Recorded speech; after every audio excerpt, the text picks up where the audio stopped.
Credit card business से, किसान gold card वाले बिजनेस से एंड टू व्हीलर बिजनेस से ये 3-4 कैटेगरीज है जहां पर दबाव देखने को मिला है। और ओवरऑल आपने वो जीएनपीए यानी फिर ग्रॉस एनपीए और नेट एनपीए का आंकड़ा भी देखा, वहां पर भी प्रेशर बनता दिखाई दिया है। तो अगर आप नंबर्स का डिटेल देखें, इंटरनल्स देखें, तो दिखेगा कि जो ग्रोथ एरियाज थे वहां पर थोड़ा सा स्लो डाउन है। अगर कॉर्पोरेट सेक्टर में भी स्लो डाउन होता तो नतीजे और भी खराब रहते। तो ये फिलहाल वो आंकड़े हैं। स्लिपेजेस की चिंता है साफ तौर से इस तिमाही में। जी हाँ, स्लिपेजेस की चिंता वाकई अगर आप देखें इस तिमाही में है। एक काम करते हैं, ये नंबर्स जो कि हर्षिता अगर आप देखें डिफरेंट पॉइंट्स पे अगर आप देखें जो आकलन करके बता रही हैं कि कमज़ोर हैं, इन पर हाउस व्यूज़ क्या हैं, आइए उनको समझते हैं। सुमित हमारे साथ हैं। सुमित गुड मॉर्निंग, बताइए एचडीएफसी बैंक पे टेक्स क्या है, और सुमित टारगेट्स में कोई सब्सटेंशियल अंतर आया है क्या पिछले टारगेट से? देखिए, एक मॉर्गन स्टैनली के टारगेट में बड़ा अंतर दिख रहा है। वो करीब 2000 रुपये के आसपास के टारगेट्स देख रहे हैं अभी भी एचडीएफसी बैंक के अंदर। लेकिन बाकी कंसेंसस जो है वो मोरलेस 1800 साढ़े 1800 की रेंज में ही आंकड़े आपको दिखाई पड़ेंगे। सीएलएसए, गोल्डमैन सैक्स, JP Morgan, even Motilal Oswal, इन सब के टारगेट्स 1800 साढ़े 1800 सवा 1800 की रेंज में है। एक बर्नस्टीन का टारगेट है 1350 के आसपास का, लेकिन रेटिंग उनकी भी ओवरवेट है और कमेंट्री उनकी भी काफ़ी पॉजिटिव है।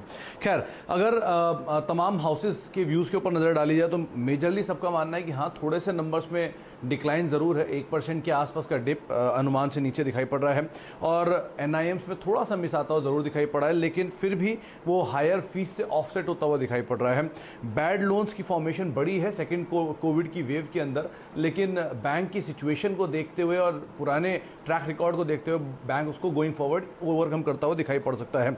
उनका ये भी मानना है कि हाँ, एसेट क्वालिटी बेटर साइड पर भले ही नहीं आई है इस बारी, लेकिन हाँ, एसेट क्वालिटी मैनेजेबल है। फिर भी एनआईए का ट्रेंड जो अभी हर्षिता इसकी बात कर रही थी, वो थोड़ा कंसर्न जरूर दिखाई पड़ रहा है। 2-3 चीजें और, एक रिटेल और एसएमई को लेकर जो इनकी कमेंट्री है, वो ब्रोकरेज हाउसेस मान रहे हैं कि कंफर्टेबल जोन के अंदर है, वहां पे इतना कोई अलार्मिंग सिचुएशन नहीं है। लेकिन हाँ, क्रेडिट कार्ड बैन के ऊपर जो अब तक कोई अपडेट नहीं आ रहा है, वो एक ओवर हैंग है going forward further client addition को लेकर। तो इन टोटल कमेंट्री में मिला जुला से एक रुझान देखने को मिल रहा है। कंसेंसस टारगेट 1850 की रेंज में है, और हाईएस्ट एंड पे टारगेट आपको 2000 के आसपास के दिखाई पड़ेंगे। ओके, चलिए, तो ये आपने टारगेट्स की बात की सुमित, और इन खराब नतीजे और कमज़ोर नतीजों के बीच में मेरे को एक ही चीज़ ठीक लग रही है मानस, जिस पर आपका आउटलुक चाहूँगा, वो ये है कि कोई वर्टिकल राइज नहीं है बाजार के साथ इस स्टॉक में। इंडेक्स ऑल टाइम हाई पे खड़ा है, लेकिन एचडीएफसी बैंक अभी भी अपने ऑल टाइम हाई की ट्रैजेक्टरी 1637 से लगभग 125 रुपये 150 रुपये नीचे है और बड़े एवरेजेस के ऊपर है। कैसे अप्रोच करेंगे आप आज इस स्टॉक को मानस? देखिए, मेरे ख्याल से मई से अगर आप देखिए तो 1550 के आसपास स्टॉक रेजिस्टेंस फेस कर रहा है, एक रेंज में ट्रेड कर रहा है। और सबसे इंपॉर्टेंट ये है कि जब लॉन्ग टर्म चार्ट पे जाते हैं तो वहां पर ट्रेंड पॉजिटिव दिखता है। मेरे हिसाब से अगर आज गिरावट मिले तो लॉन्ग टर्म का व्यू बनाइएगा, लॉन्ग टर्म के लिए खरीदारी करिए, 1380 रुपए के नीचे स्टॉप लॉस रखिए।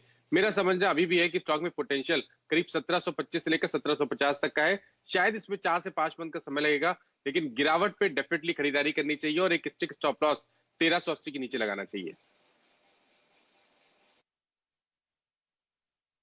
के सामने रणनीति आती हुई दिख रही है एचडीएफसी बैंक पर। दोबारा हर्षिता जैसे जुड़ते हैं, वो आपको बताएंगे नतीजे एचडीएफसी एएमसी के।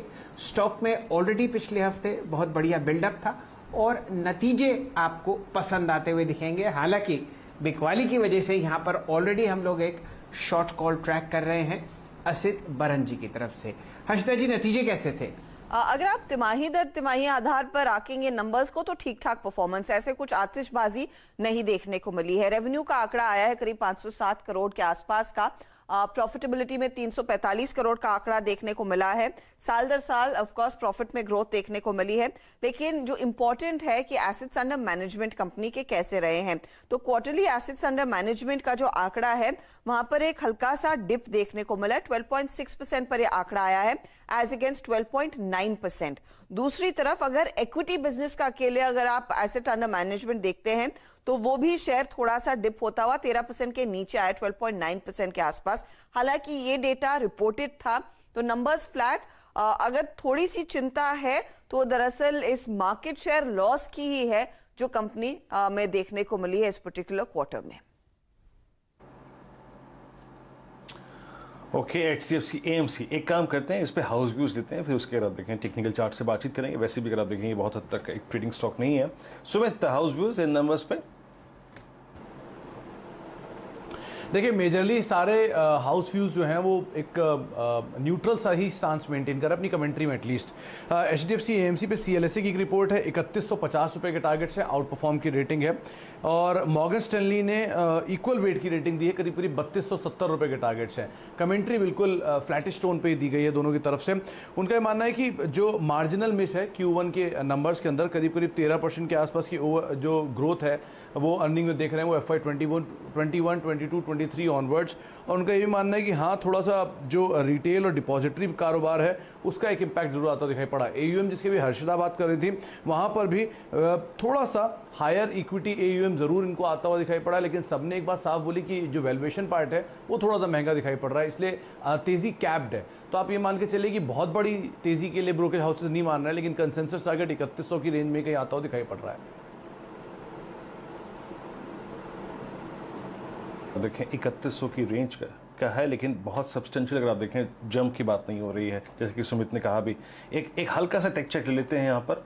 और मानस, आपकी राय क्या होगी? मैं शुक्रवार की कैंडल में अगर आप देखें बैकफुट पे स्टॉक फिर आया।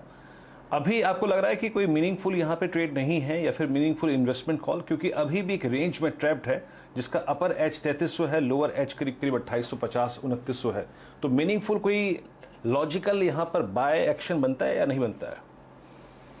देखिए, फ्राइडे के सेशन में कोशिश जरूर की स्टॉक ने अपना जो हर्डल है 3300 रुपए का वो ब्रेक करने की, लेकिन वहां पर प्रॉफिट बुकिंग देखने को मिली है। लेकिन फिर भी मेरा समझना है कि अगर लोअर साइड पे आपको 3000 के आसपास खरीदारी करने को मिले तो आपको वहां पर खरीदारी करके चलना है। 2900 रुपए के नीचे स्टॉप लॉस रखना है।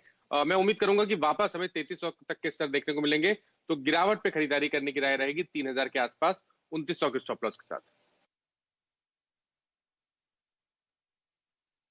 हम लोगों ने कम से कम 7 या 8% का करेक्शन HDFC AMC में आता हुआ देखा था नतीजों से पहले। ये था इंट्राडे हाई से नीचे की तरफ। स्टॉक आपको ऑलरेडी हरे निशान में बंद होता हुआ देखा 3094। आपके सामने L&T फाइनेंशियल होल्डिंग्स का चार्ट प्रस्तुत है, इसके नतीजों पर आप चर्चा करेंगी हर्षदा जी। यहाँ पर अगर आप देखें शेल परफॉर्मेंस में थोड़ा सा इंप्रूवमेंट जरूर है।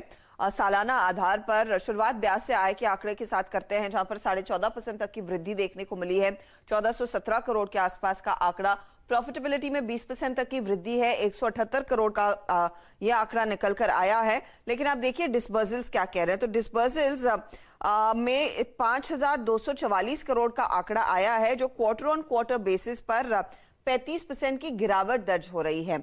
तो वो एक चिंता की बात है। एसेट क्वालिटी के लिहाज से भी आप देखिएगा, ग्रॉस एनपीए जो 5% से कम था वो 5.5% के ऊपर निकल चुका है। 2% के पार नेट एनपीए दिखने लगा है। तो ये इनफैक्ट एक चीज है जिस पर बाजार थोड़ा सा निराश हो सकता है। एसेट अंडर मैनेजमेंट का अभी करीब 6% की गिरावट क्वार्टर ऑन क्वार्टर बेसिस पर। तो एक तो एसेट क्वालिटी में थोड़ा सा प्रेशर आना और डिस्पर्सल्स कम होना, वो मेरे ख्याल में चिंता का सबब बन सकती है इस स्टॉक के लिए आज। और हर्षदा ने जो बात कही वो अगर आप देखें एक समय से, एक लंबे युग से, आप समझ लीजिए कि 2017 से इस स्टॉक की अगर आप देखें अंडर परफॉर्मेंस दिखाती हुई एसेट्स क्वालिटी, और साथ ही साथ अगर आप देखें डिसबर्समेंट्स के आंकड़े काफी कमजोर रहा। Sumit, house views in numbers पे। ये गोल्डमैन सैक्स की एक रिपोर्ट है, उन्होंने बाय साइड की रेटिंग दी है और 128 रुपये के टारगेट दिए हैं L&T फाइनेंस होल्डिंग को लेकर। असेट क्वालिटी को लेकर चैलेंज उन्होंने भी माना है कि हाँ ये बड़ा कंसर्न दिखाई पड़ रहा है। लेकिन डिसबर्समेंट में एक चीज़ उन्होंने कही है कि मई के कंपैरिजन में डिसबर्समेंट जून में थोड़ा सा पिकअप करते हुए दिखाई पड़ रहे हैं और वहाँ पे एक स्ट्रॉन्ग बाउंस बैक आया है। तो शायद गोइंग फॉरवर्ड ये नंबर्स के अंदर रिफ्लेक्ट भी होगा। लेकिन बाकी चीज़ों में डाइवर्सिफिकेशन को लेकर थोड़ा उन्होंने कंसर्न जताया ज़रूर इस कंपनी के साथ। और लैक ऑफ क्लैरिटी जो स्ट्रैटेजिक कंपनी ने अपनी रणनीति बना के रखी थी FY 21-22 को लेकर, उसको लेकर कंपनी एक कंसर्न जरूर गोल्डमैन सैक्स ने उठाया। तो मेजरली असेट क्वालिटी, स्ट्रैटेजिक जो रोड मैप है उसको लेकर थोड़ा कंसर्न है, लेकिन फिर भी बाय साइड की रेटिंग है और करीब करीब 130 रुपये के टारगेट्स वो दे रहे हैं। वापिस हर्षदा से जुड़ते हैं। वापस हर्षदा जी से जुड़ते हैं और अब एक अहम डेवलपमेंट जो आपको जस्ट डायल के काउंटर पर होता हुआ दिखा, एक ओपन ऑफर आता हुआ दिखेगा आपको रिलायंस रिटेल की तरफ से। क्या डिटेल्स हैं ये बताएंगे हर्षदा जी। एक स्ट्रेटेजिक करार रिलायंस रिटेल और जस्ट डायल के बीच हो रहा है, जहां पर दरअसल सोल कंट्रोल जस्ट डायल की रिलायंस रिटेल के हाथ आती हुई दिखाई देगी। अब मैथमेटिक्स क्या कहता है इस पर्टिकुलर डील का। रिलायंस रिटेल दरअसल 1022.25 रुपए प्रति शेयर पर प्रेफरेंशियल अलॉटमेंट के जरिए 25.3% स्टेक जस्ट डायल में ले रहा है। अब कंपनी का इरादा यही है कि ओवरऑल जस्ट डायल के पेड अप कैपिटल में तकरीबन 66 से 67% हिस्सा रिलायंस रिटेल के हाथ में आएगा। इसीलिए यही भाव जो 1022.25 रुपए प्रति शेयर का है, ओपन ऑफर के लिए इंपॉर्टेंट है। इसी लेवल पर ओपन ऑफर आने वाला है। याद रखिएगा 1072 के आसपास वो स्टॉक जाकर टिका था, तो थोड़े से डिस्काउंट पर दरअसल ये डील होती हुई दिखाई दे रही है। दो चीजें आपने ध्यान में रखनी है कि जस्ट डायल का पूरा मैनेजमेंट कंट्रोल जो होगा, जो सोल कंट्रोल कहते हैं, वो अब रिलायंस रिटेल के हाथ में आता हुआ दिखाई देगा। वीएसएस मनी जो जस्ट डायल के प्रोमोटर थे वो एग्जिट करते हुए दिखाई देंगे। तो ये इनफैक्ट